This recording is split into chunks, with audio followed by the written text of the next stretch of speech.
అయ్యో! రామ రామ ఎంత ఘోరమైపోయింది. ఎంత ఘోరమైపోయింది. మనం ఇన్నొద్దులు చెప్పుకున్న రోత కథలు మళ్ళా మొదలైనట్టే ఉన్నాయి ఉల్లా. గీడొక గర్భిణి పడిన గోస చూస్తే గుండెలు వలిగిపోతాయి ఉల్లా. వాగులు వంగితే ఊర్లలకు ఊర్లే లంకలు లెక్క మార్చిపోతున్నాయి కదా. పానాలు గాల్లే కలుస్తున్నాయి కొంతమంది అయితే. అసలు గీ దేవపూర్ పంచాయతీ కోలంగూడలో ఏమైంది, ఆ గర్భిణి కథ ఏంది, లేట్ చేయకుండా చూద్దాం పర్రిది కూడా.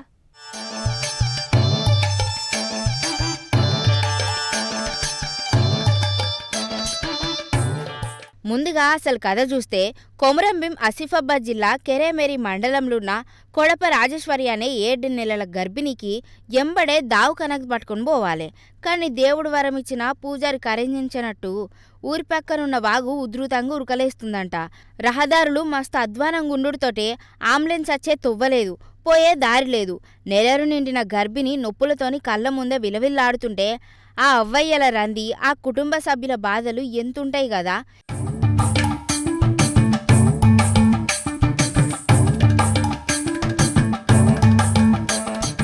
ఇక రెండో ముచ్చట ఏందంటే పరిస్థితి ఘోరంగా ఉన్నదని గమనించిన ఊరోళ్ళందరూ ఎసొంటి భయం లేకుండా రంగంలోకి దిగిండ్రు.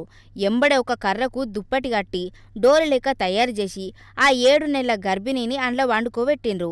ఉప్పొంగిపోతున్న ఆ వరద వాగులోకి దిగి ప్రాణాలను అరచేతిలో పెట్టుకొని ఊరోళ్ళంతా కలిసి మోసుకుంటా అత్యంత సాహసంతోని ఆ వాగు దాటిచ్చిండ్రు. సినిమాలల్లా హీరోలు చేసే సాహసాలు వేస్టు.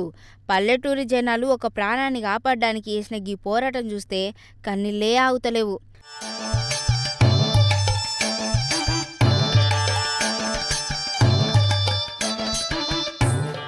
అన్నింటికంటే ఘోరమైన ట్విస్ట్ గిక్కనే ఉన్నది.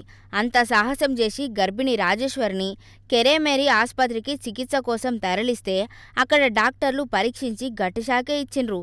సకాలంలో ట్రీట్మెంట్ అందకనో లేక ఆ డోలీ ప్రయాణం తాలూకు కుదుపుల వల్లనో గాని ఆ గర్భిణీ కడుపులున్న పిండంలా కదలిక లేదని తేల్చేసిండ్రట.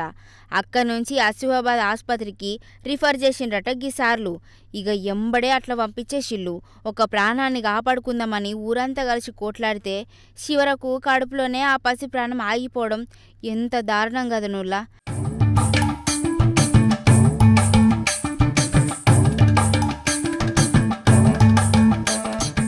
లీడర్ల కాళ్ళు తిరగడానికైతే రోడ్లుంటాయి, కానీ పల్లెటూరు గర్భిణీలు హాస్పిటల్కి పోవడానికి ఒక మంచి బ్రిడ్జి సుతం ఉండదా? ఇంకెన్నొద్దులు గీ డోలి మోతలు, ఇంకొన్నొద్దులు గీ సత్య ప్రాణాలు. రాతలు రాసే పిల్లగాన్లు రాత మారాలే, పల్లెటూరు గర్భిణీల కష్టాలు తీరాలే. మరి గీ రోత కథలను మార్చే నాదుడు ఎప్పుడొస్తాడో చూడాలి మరి.